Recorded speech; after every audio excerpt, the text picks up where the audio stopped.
சிறுகடிக்கு ஆசை சரியில்ல. டுடே எபிசோட்ல மீனாவுக்கு கையில அடிபட்டது கூட அவங்களுக்கு பெருசா சரி தெரியல. ஆனா சீதாவோட பணத்த தொலைச்சிட்டோமேன்னு சொல்லிட்டு ரொம்பவே வருத்தப்படுறாங்க. அண்ணாமலை இருந்துட்டு, "இப்படி பணம் தொலைஞ்சதுனால தான் நீ அழுந்துட்டு இருக்க.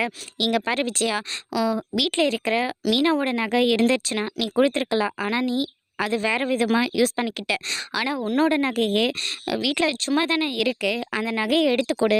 அந்த பணத்த எப்படியாவது சரி பண்ணி சீதாவுக்கு கொடுக்கட்டும்." அப்படின்ற மாரி சொல்றாங்க. என்னோட நகைய இவளுக்கு நான் கொடுக்கறதா?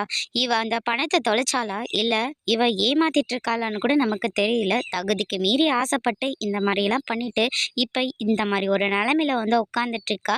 இவளுக்காக என்னோட நகைய நான் கொடுக்கறதா? அதெல்லாம் என்னால முடியாது அப்படின்ற மாரி சொல்றாங்க.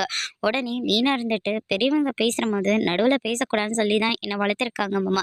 அதனால தான் நீங்க பேசும்போது நான் எதுவுமே பேசல. இவங்களோட நகை எனக்கு தேவையில்ல. இது என்னுடைய பிரச்சனை.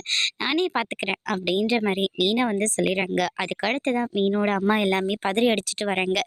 இருந்து சாப்பிட்டுட்டு போன்னு முத்து சொல்றாரு. ஆனா விஜய் இருந்துட்டு, "என்ன சாப்பிட்டுட்டு போறதா? இவ இந்த மாரி ஒரு நிலைமையில உட்காந்துட்டு இருக்கா. இத்தனை பேருக்கு நான் சமைச்ச பொண்ணுமா? அதெல்லாம் என்னால முடியாது.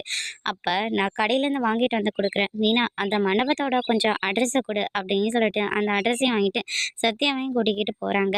அதுக்கு அடுத்ததா வந்து பார்த்தீங்கன்னா, ரோகிணி வந்து மனோஜ பார்க்கறதுக்காக போறாங்க. ஆனா மனோஜ் வந்து திட்டி ரோகிணிய அங்கருந்து அனுப்பி விட்டுர்றாங்க. அதுக்கு அடுத்ததா வந்து பார்த்தீங்கன்னா, மீனா வந்து ரொம்பவே ஃபீல் பண்ணிட்டு இருக்காங்க. விஜயாவும் மேலும் மேலும் காயப்படுத்திட்டு இருக்காங்க. முத்தும் ஒரு வழியா மண்டபத்துக்கு போய் விசாரிக்கிறாங்க. சிந்தாமணிக்கு அந்த ஆர்டர் குடுத்தாச்சே அப்படின்ற மாரி சொல்றாங்க. அப்படின்னா இந்த வேலை சிந்தாமணி செஞ்ச வேலையா தான் இருக்கணும் அப்படின்னு சொல்லிட்டு முத்து வந்து கெஸ் பண்றாங்க. இனி சிந்தாமணி முத்துக்கிட்ட இருந்து எப்படி தப்பிக்க போறாங்கன்றத வெயிட் பண்ணி பார்ப்போம். Thank you.